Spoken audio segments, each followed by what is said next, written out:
Muy buena familia, ¿qué tal? ¿Cómo estáis? Vamos a revisar un trade que hicimos en la academia la semana pasada, 19 de septiembre, horario de Londres. Como siempre vamos a repasar el escenario, el setup, el momento idóneo y las confluencias, ¿vale?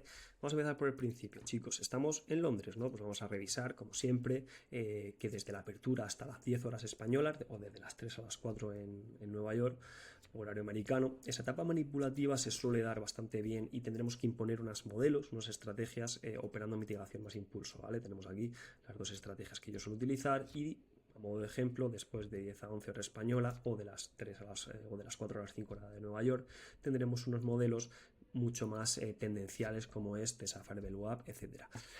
Como siempre, vamos a revisar el escenario perfecto que se dio casi a la perfección, y digo casi porque no manipuló liquidez, pero sí se dio por debajo de la London Kilson Open y del NIMO, ¿vale? Eso es muy importante, que un largo que busquemos se den en un deep reach descuento o en un rich descuento, que se suele decir también, por debajo de la London Kilson Open, repito, y del NIMO, ¿vale? Eso es lo que yo le exijo, que creo que es, si mezclamos esto con esto que estoy señalando, os va a dar unos high probability trade mucho más eficientes, ¿vale?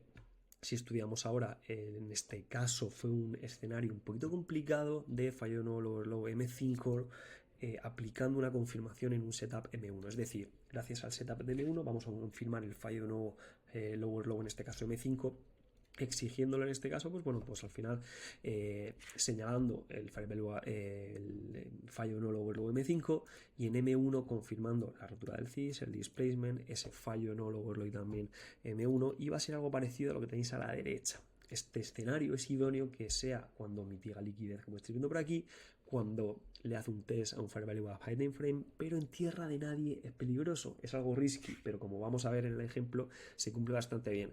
También vamos a repasar y analizar por qué desde el Intermediate Term Low, este que estoy viendo aquí, o el mínimo absoluto, es muy importante también que rompa la clavicular. En este caso no lo hizo y fue un trade arriesgado, pero al final salió bastante bien porque le exigimos muchísimo al precio. En este caso, fijaros, esto que estoy señalando aquí es muy importante que lo rompa porque va a definir una rotura en M5 y va a ser idóneo para alinear M5 y M1. Reitero que el trade que os voy a enseñar no lo hizo, pero el setup en M1 lo hizo a la perfección y fue lo que a mí me hizo entrar. Vamos a revisarlo, ¿vale? Tenemos aquí el gráfico de a la derecha de M5, yo señalo el posible fallo de nuevo lower low que estáis viendo aquí y la traducción en M1, y como vamos a confirmar, digamos, ese fallo no lower low en M5 se confirma con todo esto. O sea, todo esto que estoy señalando aquí en M1 va a confirmar esto de aquí, ¿vale? Esta envolvente que estáis viendo aquí tan preciosa en M5, ¿vale? Es todo esto.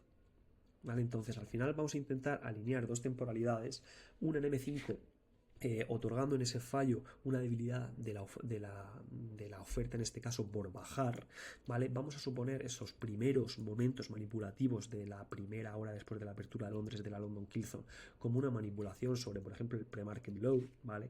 O ese mínimo de la London Kilson, pero no es muy relevante porque fijaros que no tenemos un preview day low, no tenemos un test a un Fair Value Up H1, etc. Entonces al final este escenario sí que requiere de paciencia, al final son varios minutos, son casi una hora para que se dé el posible fallo de nuevo lower low M5 y alinear ese setup M1 completo, que fijaros que se puede dar un mínimo aquí que nos induzca a pensar que ya no hay más demanda que recoger en los puntos bajos y sobre todo por debajo de este mínimo absoluto, y luego no darse el setup de M1. No darse significa que el precio a lo mejor pues se quede lateralizando, se quede muerto.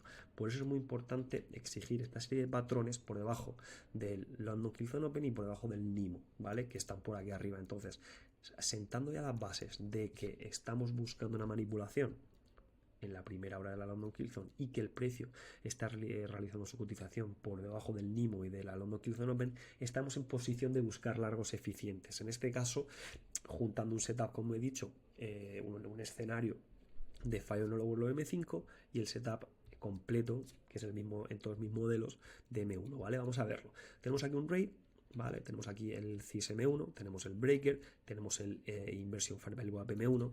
Aquí lo de siempre. Yo en M1, ¿qué hago? Pues esperar al fallo de nuevo lower low. Yo di por hecho que era este, ¿vale? Si os fijáis, yo pensé que ese y podría ser el fallo de no lower low, por lo que entré en la siguiente vela. Anticipé esa rotura de estructura que se podría estar dando por aquí más o menos, ¿vale? Lo lógico habría sido entrar aquí, ¿vale? Pero fijaros que yo me adelanté un poco, puse el stop loss conservador por debajo del Inversion Fair Value Gap, ¿vale? El precio, siempre dando lecciones, fijaros que baja, realiza un fallo de low mucho más eficiente y luego te deja una envolvente en temporalidad mayor, te deja un displacement mucho más amplio, este de aquí, ¿vale? El cual habría sido una entrada también buenísima porque te habría permitido poner el stop loss por aquí abajo.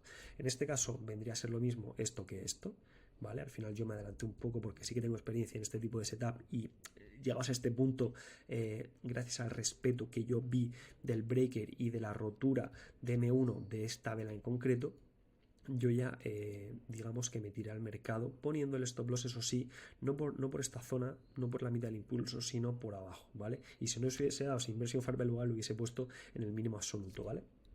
El objetivo, el extremo opuesto de liquidez o directamente el NIM, ¿vale? Sería la percepción, el precio, pensar que si realiza este tipo de setup y escenarios por debajo de estos dos puntos, la zona de equilibrio es esta.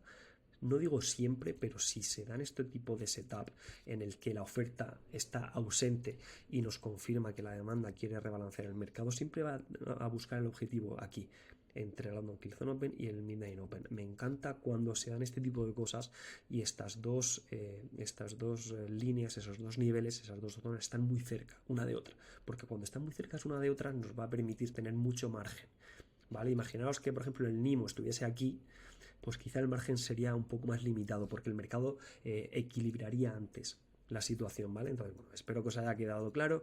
Dejadme que os ponga esto por aquí, es un resumen, podéis hacer captura de pantalla o podéis pararlo y leerlo, ¿vale? Tenéis aquí el escenario y el setup que hemos explicado, el objetivo en el NIMO, tenéis aquí mi entrada, ¿vale? Como os he explicado, a modo de ejemplo, cuando ya el precio estaba rompiendo el CISM5, que ahora os explico lo de la clavicular que se me había olvidado, yo ya pongo el stop loss a menos 0,5R, este que estáis viendo por aquí, ¿vale? Y dejarme que explique lo de la clavicular, que creo que es bastante interesante. Vamos a... Bueno, mira, os lo explico aquí en un segundito, ¿vale? Lo que os decía antes es interesante porque fijaros que este es el impulso que estamos operando en M5, ¿vale? Todo esto es el impulso de M5. Fijaros que desde el mínimo absoluto, ¿vale? La clavicular, que sería esta, no rompe estructura, ¿vale? Fijaros que no rompe, tendría que romper por aquí, no lo hace. Entonces te deja una debilidad en la demanda, pero también te deja aquí, como he explicado antes, una debilidad de la oferta, confirmando un escenario alcista. Entonces al final es un poco risky porque estás anticipando una rotura del CISM5, que es este de aquí, ¿vale? Esto al final no es lo que hemos visto aquí, ¿vale? Fijaros en el lado derecho, como esta línea que estoy señalando sí que rompe la estructura y el CISM5, ¿vale? Esto sería lo eficiente. ¿Por qué? Porque si lo hace con fuerza, suele dejarte el Fair Value Gap de 5 y al final el entorno es mucho más seguro. Aquí el entorno no fue tan seguro, por lo que tuve que exigirle muchísimo más aquí, ¿vale? Dame un segundo. Le tuve que exigir muchísimo más aquí, ¿vale? Todo esto es un setup completo que al final salió bien, pero podría haber salido mal en el sentido de que no rompió el CISM5 y, como he dicho antes, también en la rotura del CISM1 yo me anticipé, lo lógico habría sido entrar por aquí. Como veis, y en la academia tenemos muchísimos ejemplos, ¿vale? O sea, tenemos millones de ejemplos explicados, ¿vale?